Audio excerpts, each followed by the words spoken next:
Hello friend, इस प्रश्न में हमें दिया गया है कि सूर्य के जो है कोणीय व्यास की माप हमें इस प्रकार से जो है 1920 घंटे दिए गए हैं।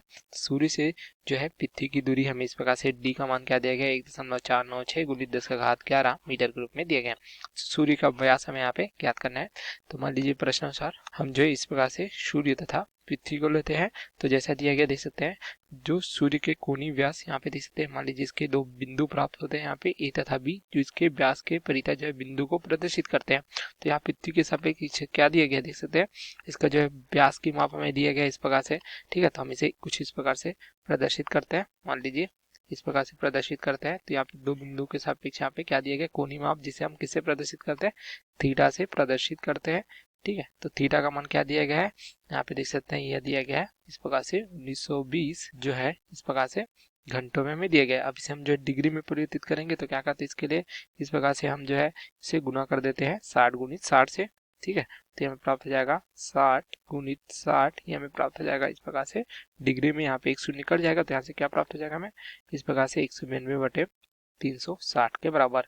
तो हमें मान प्राप्त हो जाता है 5.33 डिग्री में प्राप्त हो जाता है थीटा का मान। हम इसे रेडियन में परिवर्तित करने के लिए क्या करेंगे, इस प्रकार से 5.33 गुणित पाई/180 से यहाँ पे गुना कर देंगे। यहाँ पे पाई का मान क्या होता है, 3.14 होता है। यहाँ पे लिख सकते हैं 5.33 गुणित 3.14/180 के बराबर, इस प्रकार से लिख सकते हैं।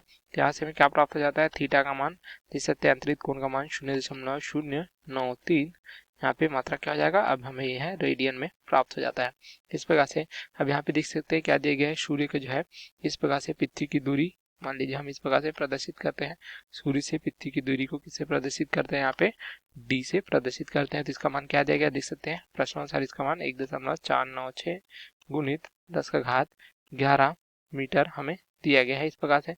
ठीक है, अब यहाँ पे क्या पूछा गया है, सूर्य का व्यास। तो यहाँ पे दो बिंदु जो है ए तथा बी, इनको बीच को हम जो है इस प्रकार से व्यास से दर्शाते हैं। ठीक है, जिसका मान हम जो है डी के रूप में लेते हैं, तो इसका मान हमें यहाँ पे ज्ञात करना है।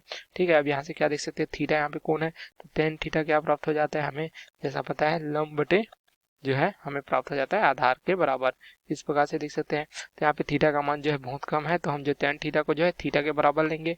तो लंब क्या है देख सकते हैं, यहाँ पे जो है लंब डी को प्रदर्शित करता है। ठीक है, कोण के सामने वाला भुजा में जो है लंब प्राप्त होता है, उसी प्रकार आधार जो है डी के रूप में प्राप्त हो जाता है। अब देखिए प्रश्न में क्या पूछा गया, हमें डी का मान अर्थात जो है सूर्य का व्यास पूछा गया, जिससे हमने डी से प्रदर्शित किया। तो डी बराबर क्या प्राप्त हो जाएगा हमें, इस प्रकार से थीटा गुणित डी के बराबर प्राप्त हो जाएगा। अब दोनों मान रख देंगे, तो डी बराबर जैसे थे थीटा का मान 0.093 गुणित यहाँ पे डी का मान क्या दिया गया है, जैसे थे 1.496 गुणित 10⁻11 दिया गया। तो देख सकते हैं यहाँ पे जो है इस प्रकार से सूर्य तथा पृथ्वी की दूरी। ठीक है, अब इसको हम हल करेंगे तो डी का मान हमें प्राप्त हो जाता है इस प्रकार से, देख सकते हैं 10⁻11 है, तो इसका मान जो हमें लगभग गुना करने पर प्राप्त हो जाता है 0.139 गुणित 10⁻11। यहाँ हम इसे क्या लिख सकते हैं, डी बराबर हम लिख सकते हैं इस प्रकार से 1.39 गुणित 10⁻10 क्या हो जाएगा, इसका मात्रक हमें मीटर में प्राप्त हो जाता है। तो यही हमें इस प्रश्न में पूछा गया था कि जो है सूर्य का व्यास क्या प्राप्त होगा, तो हमें इस प्रकार से जो है सूर्य का व्यास जो है प्राप्त हो जाता है। तो यही हमारे प्रश्न का उत्तर है। Okay, thank you.